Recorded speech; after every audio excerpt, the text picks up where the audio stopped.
By your radiance, grant me the strength to continue to endure these dark days, to lay bare the path to salvation. And yet you now appear before me, a stranger, a betrayal made flesh, and one I cannot brook.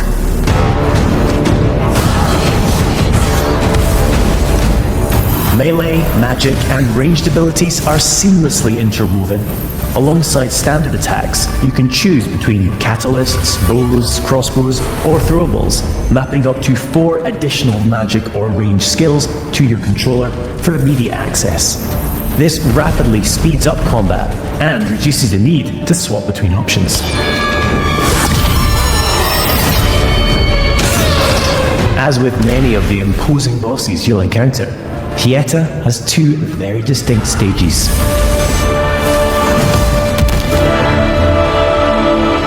Death is not necessarily the end in Lords of the Fallen. When slain in Axiom, the realm of the living, you'll resurrect in Umbral, the realm of the dead. We now have one final chance to survive.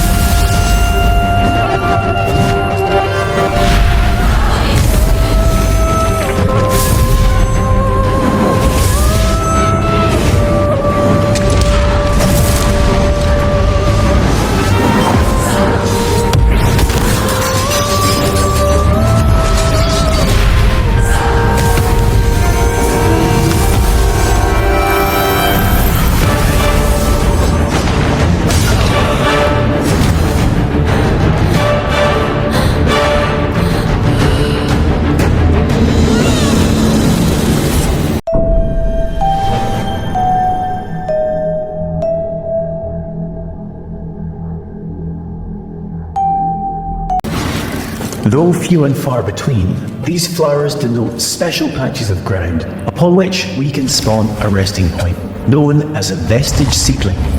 These come at a significant resource cost, however, and we can only spawn one at a time.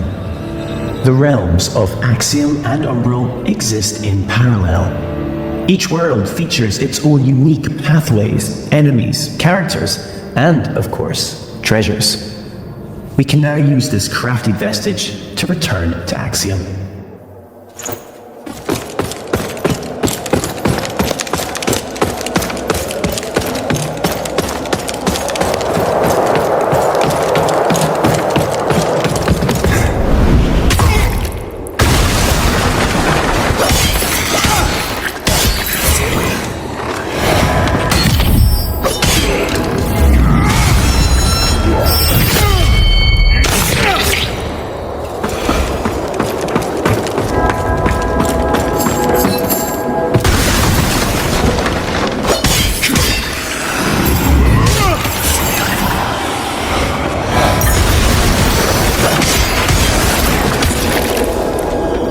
We can peer into the secondary realm at any time by raising the Umbral lamp. Though be advised, this also renders you vulnerable to its inhabitants.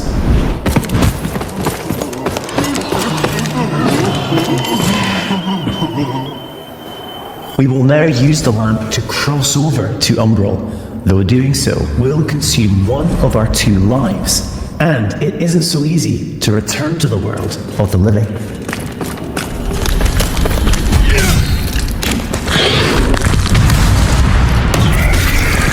Many enemies require a different approach to combat. This mendacious visage, for example, is only vulnerable when attacked from the back, or when it reveals its true form.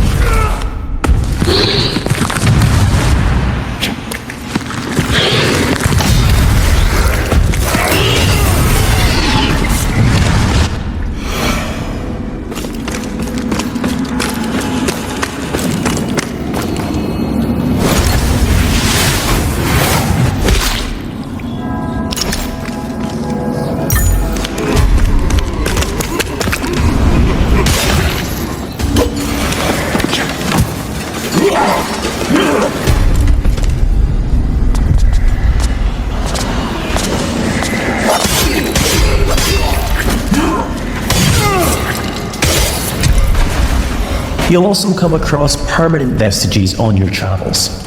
As well as using these to return to Axiom, you can also level up your stats at these locations.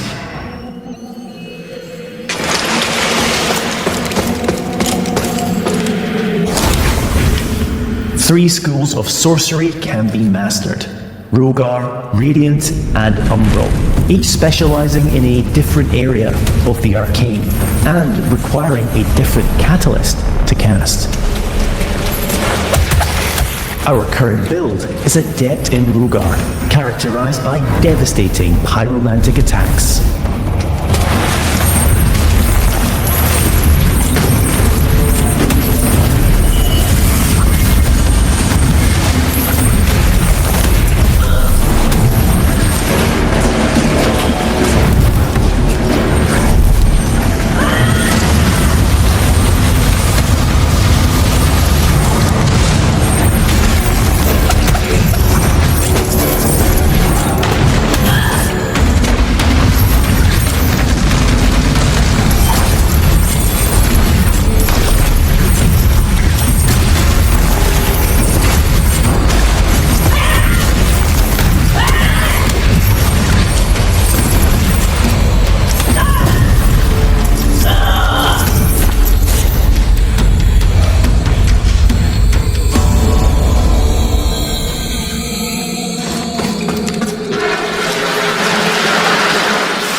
An age-old burrow built into the very cliff face, Pilgrim's Perch typifies the verticality of Wardstead.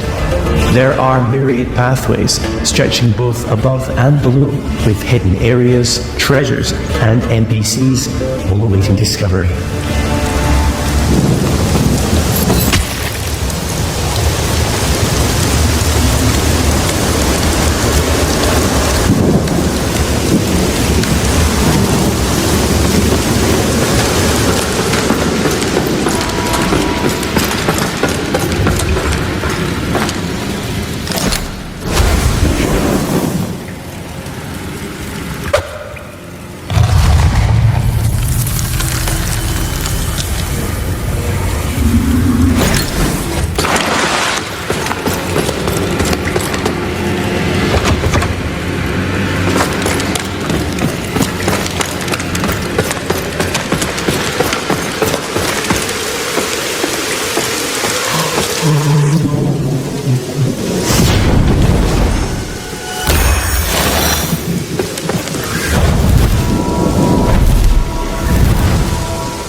As a lamp bearer, all players are equipped with a devastating ability, the Soul Flay.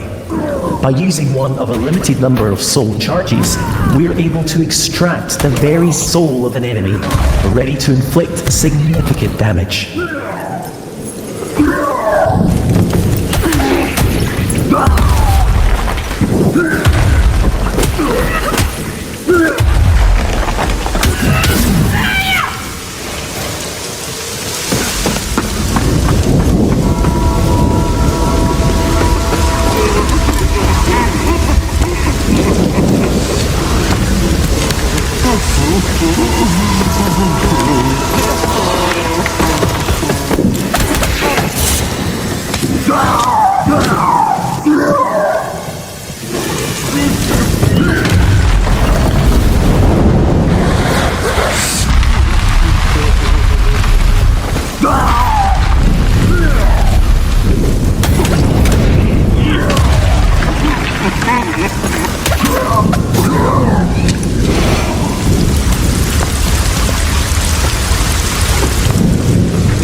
The Soul Flay ability can also be used to manipulate the very environment when in Umbral.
find ourselves in Lower Kalrath, an ever-burning district renowned for its displays of barbarity.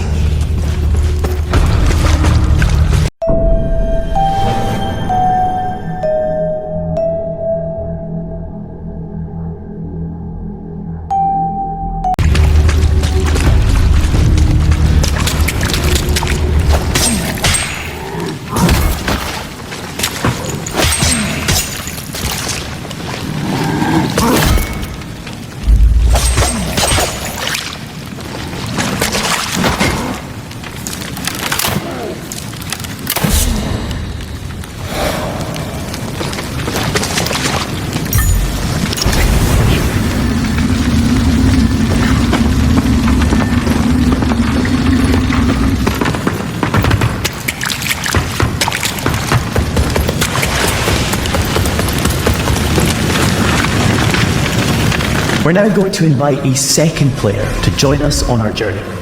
This is easily achieved at any of the vestiges.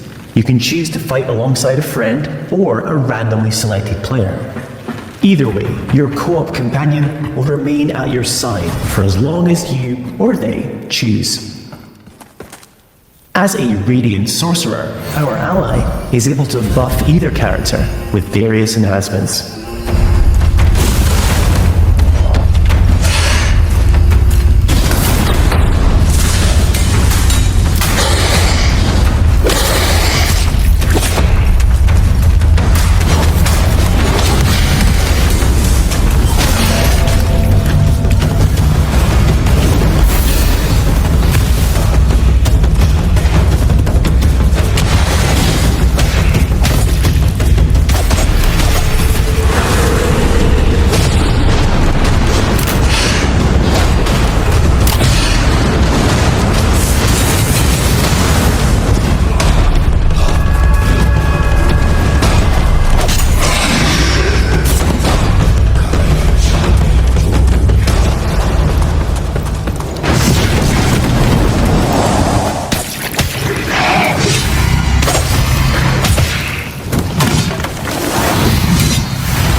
It appears our way is blocked by an umbral entity.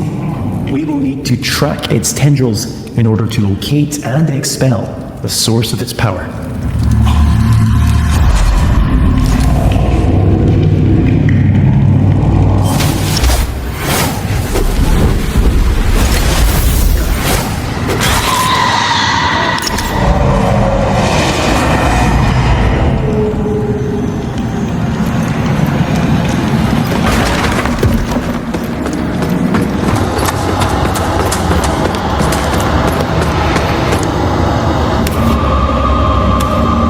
Finally, it's time to face off against the colossal spurned progeny, Scourge of Kalrath.